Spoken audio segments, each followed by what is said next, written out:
Yuk. Kembali lagi bersama saya Yuda Antara. Di sini saya mau berbagi sedikit pemahaman saya mengenai akuntansi inflasi yang sudah saya pelajari sebelumnya. Ya, langsung saja kita ke pengertian. Dalam ilmu ekonomi, inflasi adalah suatu proses meningkatnya harga-harga secara umum dan terus-menerus atau kontinu yang berkaitan dengan mekanisme pasar yang dapat disebabkan oleh berbagai faktor, antara lain konsumsi masyarakat yang meningkat, berlebihnya likuiditas di pasar yang memicu konsumsi, atau bahkan spekulasi, sampai termasuk juga akibat adanya ketidaklancaran distribusi barang. Menurut Nopirin, inflasi adalah suatu proses kenaikan harga-harga umum barang secara terus-menerus selama periode tertentu. Kemudian menurut Samuelson dan Nordhaus, inflasi dinyatakan sebagai kenaikan harga secara umum. Kondisi inflasi menurut Samuelson 1998-581.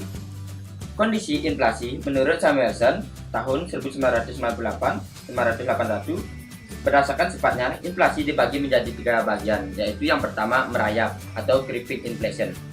Laju inflasi yang rendah, kurang dari 10% per tahun. Kenaikan harga berjalan lambat dengan persentase yang kecil serta dalam jangka waktu yang relatif lama. Kemudian yang kedua, inflasi menengah atau galloping inflation. Ditandai dengan kenaikan harga yang cukup besar dan kadang-kadang berjalan dalam waktu yang relatif pendek serta mempunyai sifat akselerasi yang artinya harga-harga minggu atau bulan ini lebih tinggi dari minggu atau bulan lalu dan seterusnya. Kemudian yang terakhir, inflasi tinggi atau hyperinflation. Inflasi yang paling parah dengan ditandai dengan kenaikan harga sampai 5 atau 6 kali dan nilai uang merosot dengan tajam. Kemudian untuk selanjutnya yaitu yang kedua, metode pengukuran inflasi. Suatu kenaikan harga dalam inflasi dapat diukur dengan menggunakan indeks harga. Ada beberapa indeks harga yang dapat digunakan untuk mengukur laju inflasi menurut Nopirin. Kemudian yang selanjutnya, metode pengukuran inflasi. Suatu kenaikan harga pasar dalam inflasi dapat diukur dengan menggunakan indeks harga. Ada beberapa indeks harga yang dapat digunakan untuk mengukur laju inflasi. Antara lain yang pertama, Consumer Price Index atau CPI, yang dimana indeks yang digunakan untuk mengukur biaya atau pengeluaran rumah tangga dalam membeli sejumlah barang bagi keperluan kebutuhan hidup. Kemudian yang kedua, Producer Price Index, dikenal dengan Wholesale Price Index, yang dimana indeks yang lebih menitik beratkan pada perdagangan besar seperti harga bahan baku atau barang setengah jadi. Indeks PPI ini sejalan dengan indeks CPI.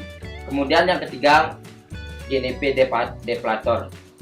GNP deflator ini merupakan jenis indeks yang berbeda dengan indeks CPI dan PPI, yang dimana indeks ini mencakup jumlah barang dan jasa yang termasuk dalam hitungan GNP, sehingga jumlah lebih banyak dibanding dengan kedua indeks di atas. Kemudian yang selanjutnya yaitu ada faktor-faktor yang mempengaruhi suatu inflasi. Menurut Samuelson dan Nordhaus, ada beberapa faktor yang menyebabkan timbulnya suatu inflasi. Yang pertama, demand pull inflation, yaitu inflasi timbul apabila permintaan agregat meningkat lebih cepat dibandingkan dengan potensi produktif perekonomian, menarik harga ke atas untuk menyeimbangkan penawaran dan permintaan agregat.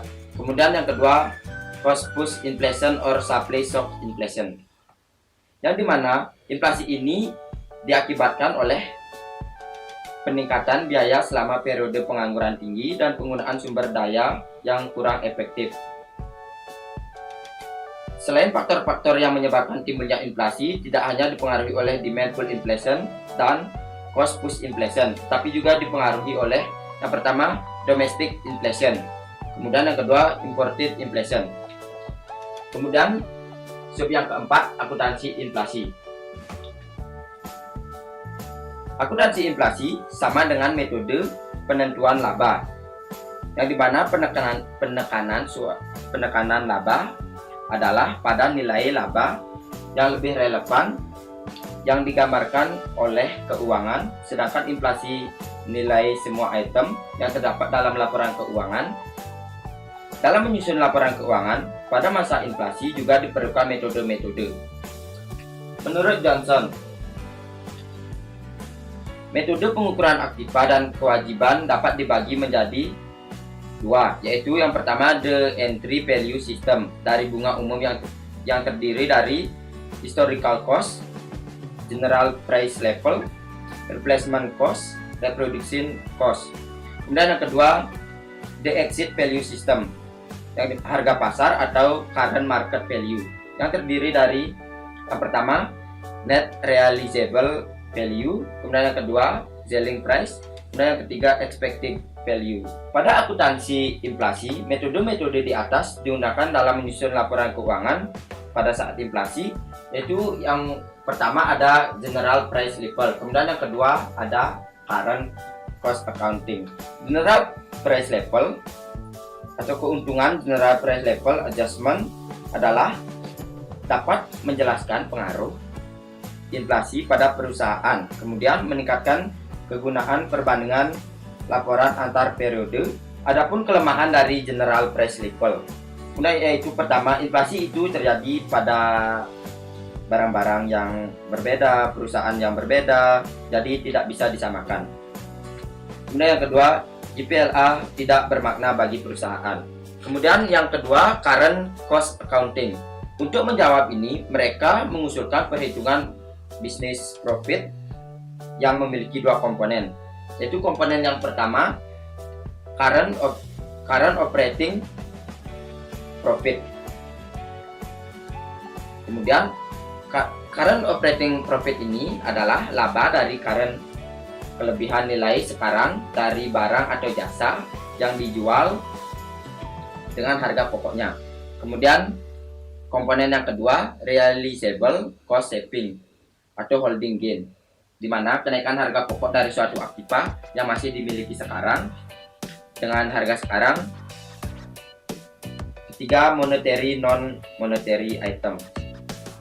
Monetary item adalah aktiva atau kewajiban yang dinilai atau disajikan dalam unit uang yang tetap, misalkan kas, piutang, hutang, atau kewajiban lainnya, yang angka dan jumlah nilai uangnya yang tetap itulah yang akan ditagih, dibayar di masa yang akan mendatang.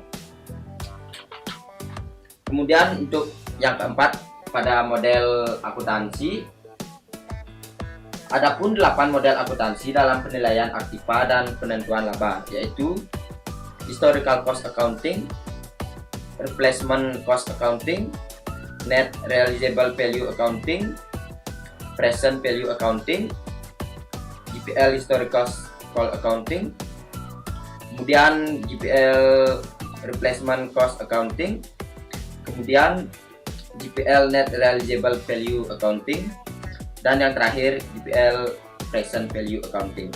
Namun yang akan sekian yang bisa saya sampaikan dari sedikit pemahaman saya mengenai akuntansi inflasi. Terima kasih.